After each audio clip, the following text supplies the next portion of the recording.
Assalamualaikum warahmatullahi wabarakatuh. Perkenalkan, nama saya Arini Elhak dari Prodi Manajemen kelas 1B. Saya ingin menjelaskan materi tentang neraca lajur. Pengertian neraca lajur adalah salah satu alat dalam akuntansi yang digunakan untuk menyusun laporan keuangan, sementara sebelum penyusunan laporan keuangan final seperti neraca dan laporan laba rugi. Neraca lajur sering digunakan untuk mempermudah proses penyusunan laporan keuangan dengan cara menempatkan akun-akun dari buku besar dalam satu tabel untuk memeriksa keseimbangan antara debit dan kredit. Struktur neraca lajur. Neraca lajur terdiri dari beberapa kolom yang mencatat saldo akun-akun dalam dua sisi, yaitu sisi debit dan kredit. Berikut adalah struktur umum dari neraca lajur. 1. Nama akun. Kolom pertama mencantumkan nama-nama akun yang terdapat dalam buku besar. 2. Saldo debit dan saldo kredit. Kolom-kolom ini menunjukkan saldo setiap akun pada sisi debit dan kredit. 3. Penyesuaian. Kolom untuk mencatat penyesuaian yang perlu dilakukan, misalnya terkait dengan pendapatan yang masih harus diterima, beban yang masih harus dibayar, dan sebagainya. 4. Saldo setelah penyesuaian. Kolom ini menunjukkan saldo akan setelah penyesuaian dilakukan. 5. Neraca dan laporan laba rugi. Kolom-kolom terakhir digunakan untuk memisahkan saldo yang berhubungan dengan laporan neraca, aset, kewajiban, dan ekuitas, dan laporan laba rugi, pendapatan, dan beban. Langkah-langkah penyusunan neraca lajur. 1. Menyiapkan buku besar. Ambil saldo dari buku besar untuk setiap akun. 2. Menyusun kolom neraca lajur. Letakkan akun-akun dalam kolom yang sesuai dengan tipe akun, debit, dan kredit. 3. Menambahkan penyesuaian. Sesuaikan akun-akun yang memerlukan perubahan. 4. Menghitung saldo setelah penyesuaian. Saldo akhir yang sudah disesuaikan yang digunakan untuk menyusun laporan keuangan final. 5. Mengecek keseimbangan. Pastikan total saldo debit dan kredit setelah penyesuaian sama. Manfaat neraca lajur. Mempermudah penyusunan laporan keuangan. Neraca lajur memudahkan dalam menyusun laporan keuangan dengan cara yang lebih sistematis. Memeriksa keseimbangan akun. Neraca lajur memeriksa apakah saldo debit dan kredit sudah seimbang sebelum membuat laporan keuangan final. Mengidentifikasi kesalahan. Dengan menggunakan neraca lajur, kesalahan dalam pencatatan transaksi dapat lebih mudah terdeteksi. Jadi di sini ada contoh soal format neraca lajur. Neraca lajur terdiri dari neraca saldo penyesuaian, neraca saldo setelah disesuaikan, laporan laba rugi, neraca. Nama di sini ada nama akunnya. Kas, piutang usaha, asuransi dibayar di muka, perlengkapan, peralatan, utang wesel, utang usaha, modal Nyonya Susi, pref Nyonya Susi, pendapatan jasa, beban gaji, beban listrik, beban iklan. Di sini kan ada neraca saldo. Kas masuk di debit sebesar 10.800 perak. Piutang usaha masuk di debit 5.600 perak. Asuransi dibayar di muka masuk di debit 4.800 perak. Perlengkapan masuk di debit 2.600 perak. Peralatan masuk di debit 120. Utang wesel masuk di kredit 80.000. Utang usaha masuk di kredit 4.800 perak. Modal Nyonya Susi masuk di kredit 60.000. Pref Nyonya Susi masuk di debit 2.000. Pendapatan jasa masuk di kredit 9.800. Beban gaji masuk di debit 6.400. Beban listrik masuk ke debit 1.600 perak. Beban iklan 800 perak. Jadi di sini semua total neraca saldo di debit sebesar 154.600 perak. Di kredit juga sama sebesar 154.600 perak. Di sini ada penyesuaian beban asuransi, beban perlengkapan, depresiasi peralatan, akumulasi depresi peralatan, beban bunga, utang bunga. Nah, di sini penyesuaian debit, beban asuransi masuk di debit 400 perak. Beban perlengkapan masuk di debit 600 perak, 6.000.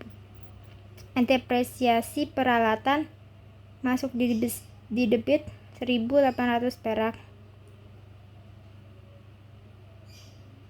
Peralatan masuk di kredit sebesar 1.800 perak.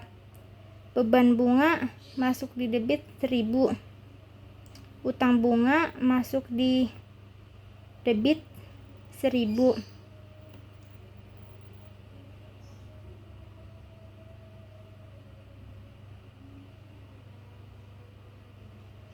Di sini ada penyesuaian. Asuransi dibayar di muka masuk ke kredit 4.800 dikurang masuk ke kredit 4.000 perak. Perlengkapan masuk di kredit 6.000 perak.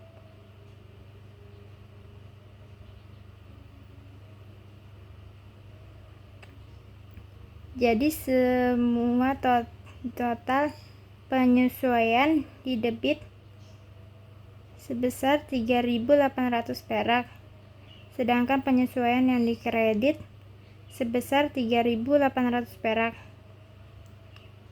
Nah, di sini ada neraca saldo setelah disesuaikan. Kas masuk di debit 10.800 perak. Jadi tinggal dimasukkan saja sama ya.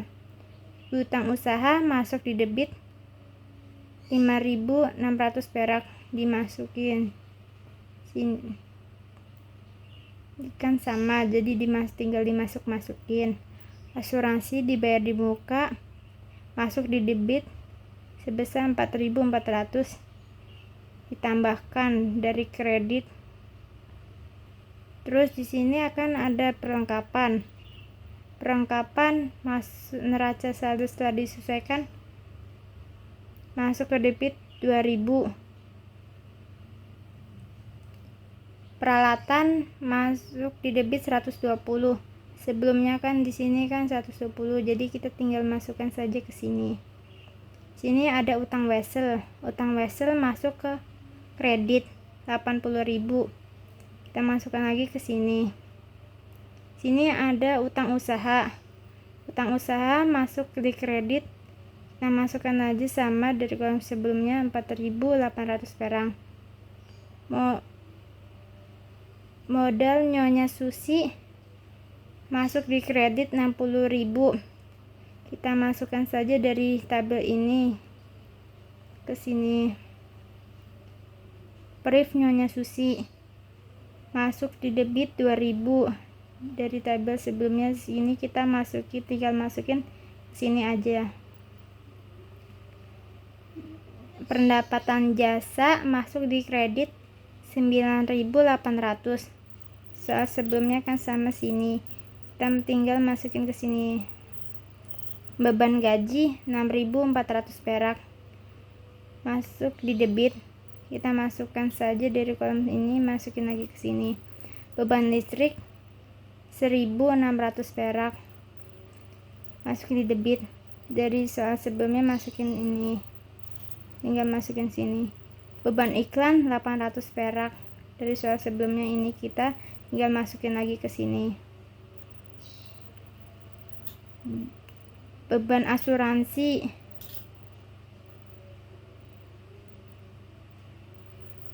asuransi masuk di debit 4.000 perak.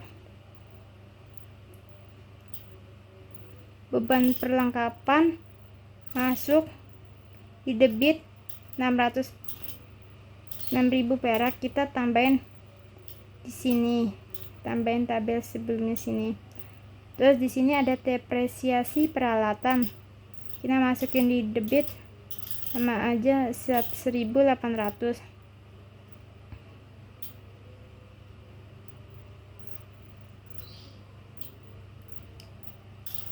Beban akumulasi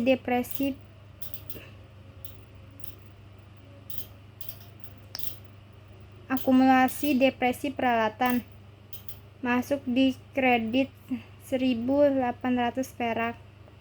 Dari soal sebelumnya kita tinggal masukkan saja ke kolom ini. Terus di sini ada beban bunga. Beban bunga ada 1.000,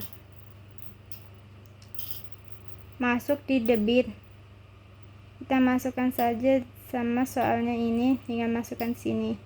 Di sini ada utang bunga masuk ke kredit. Kita masukkan saja dari kolom ini, tinggal pindahkan lagi ke sini.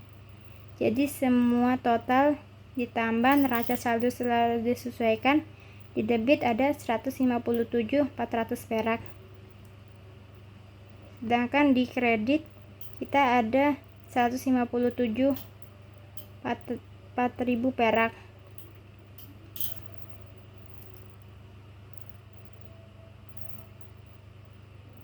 Di sini ada laporan laba rugi.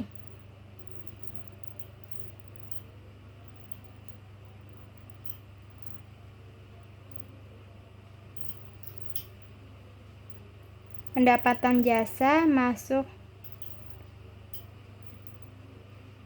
Perif Nyonya Susi masuk di debit. Laporan laba rugi masuk. Pendapatan jasa masuk di kredit sebesar 9.800 perak. Beban gaji masuk di debit 6.400 perak. Beban listrik masuk di debit 1.600 perak. Jadi dari soal ini tinggal kita masukkan saja ke sini. Beban iklan masuk ke debit 800 perak. Dari soal sebelumnya ini kita tinggal masukkan saja ke sini. Nah, di sini ada beban asuransi.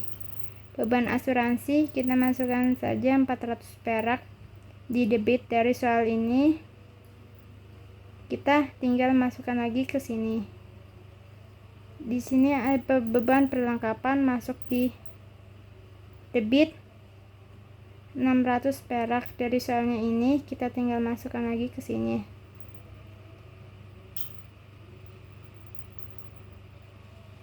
Depresi peralatan 1.800 perak masuk di debit. Dari soal sini kita tinggal masukkan saja ke sini. Akumulasi depresiasi peralatan di debit kosong. Beban bunga di debit sebesar 1.000.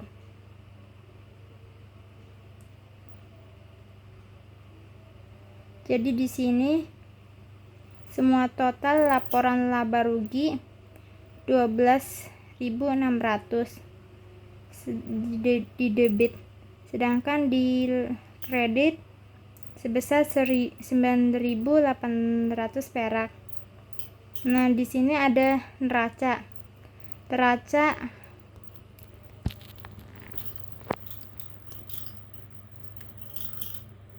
kas masuk di debit 10.800. Dari soal ini kita tinggal masukkan saja ke sini.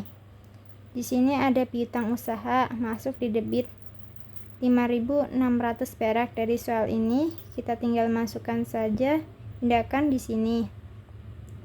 Di sini ada asuransi dibayar di muka masuk di debit 4.400. Dari soal ini kita tinggal masukkan lagi saja di sini. Perlengkapan masuk di debit 2.000. Dari soal ini Kita tinggal masukkan saja di sini. Peralatan di debit 120.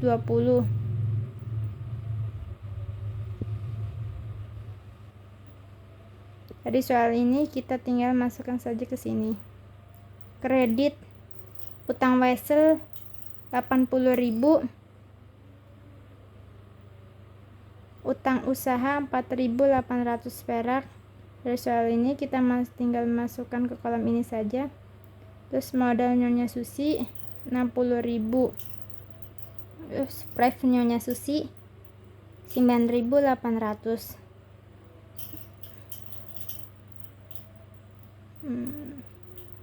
Nah, di sini ada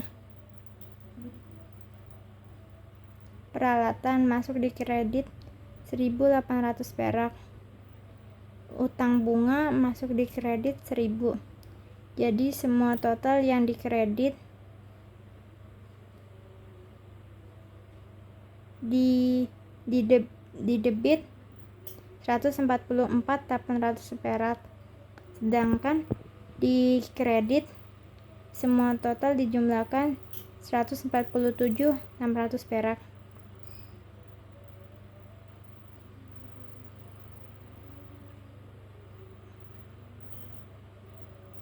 Nah, jadi di sini 2.800 perak.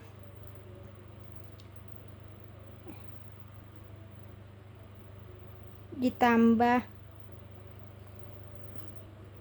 di sini ada debit, laporan laba rugi di debit hasilnya 2.600 perak, dan di kredit hasilnya 9.800 tambah 2.800 perak, jadi hasilnya 12.600 perak. Neraca di debit hasilnya 144.800 ditambah 2.800 perak, jadi hasilnya 147.600 perak. Nah, di sini di kredit 147.600 perak. Kita turunin lagi 147.600 perak.